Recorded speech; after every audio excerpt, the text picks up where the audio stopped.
नमस्ते। आज मैं आपको सुनाऊंगी रवि प्रदोष की व्रत कथा। एक गांव में एक बहुत ही गरीब ब्राह्मण निवास करता था। उसकी साध्वी स्त्री प्रदोष व्रत किया करती थी। उसके एक ही पुत्र रतन था। एक समय की बात है, वह पुत्र गंगा स्नान करने के लिए गया।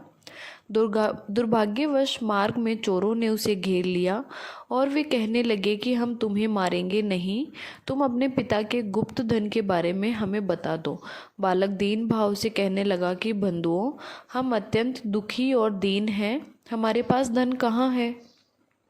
तब चोरों ने कहा कि तेरे इस पोटली में क्या बंधा है।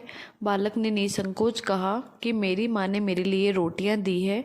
यह सुनकर चोरों ने अपने साथियों से कहा कि साथियों, यह बहुत ही दीन दुखी मनुष्य है, अतः हम किसी और को लूटेंगे। इतना कहकर चोरों ने उस बालक को जाने दिया। बालक वहां से चलते हुए एक नगर में पहुंचा। नगर के पास एक बरगद का पेड़ था। वह बालक उसी बरगद के वृक्ष की छाया में सो गया। उसी समय नगर के सिपाही चोरों को खोजते हुए उस बरगद के वृक्ष के पास पहुंचे और बालक को चोर समझकर बंदी बना राजा के पास ले गए। राजा ने उसे कारावास में बंद करने का आदेश दिया।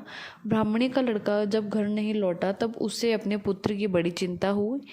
अगले दिन प्रदोष व्रत था। ब्राह्मणी ने प्रदोष व्रत किया और भगवान शंकर से मन ही मन अपने पुत्र की कुशलता की प्रार्थना करने लगी।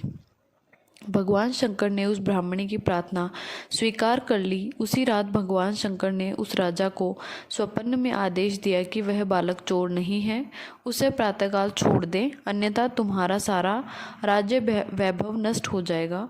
प्रातःकाल राजा ने शिवजी की आज्ञा अनुसार उस बालक को कारावास से मुक्त करा दिया।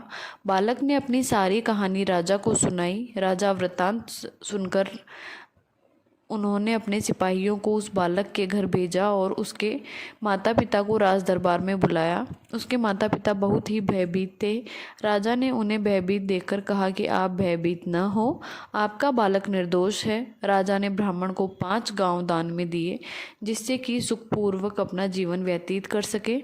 इस तरह ब्राह्मण आनंद से रहने लगे। शिवजी की दया से उनकी दरिद्रता दूर हो गई।